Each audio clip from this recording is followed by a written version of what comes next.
अस्सलाम वालेकुम नाज़रीन, परदेसी न्यूज़ में खुश आमदीद। उम्मीद है कि आप लोग खैरियत से होंगे। बात करेंगे कि मस्कत में 3 दिन के लिए पानी की सप्लाई बंद रहेगी।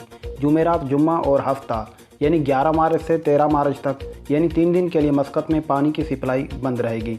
अब तक मुकम्मल ऐलान नहीं किया गया है कि किस किस इलाकों में पानी की सप्लाई बंद रहेगी। जैसे ही अगर इलाके के नाम तफसील से इदारे ने खबर शाया की तो हम आप तक ज़रूर पहुँचाने की कोशिश करेंगे। फ़िलहाल यही न्यूज़ है। जुमेरात, जुम्मा, हफ्ता 11 मार्च से 12 और 13 मार्च तक पानी की सप्लाई मस्कत में बंद रहेगी। तो उम्मीद करता हूं कि आपको समझ लग गई होगी कि मस्कत में 3 दिन के लिए पानी की बंदिश आएगी और सप्लाई बंद रहेगी पानी की 11 मार्च से 13 मार्च, जुमेरात, जुम्मा और हफ्ते वाले दिन। तो आपके कीमती वक्त का बहुत शुक्रिया।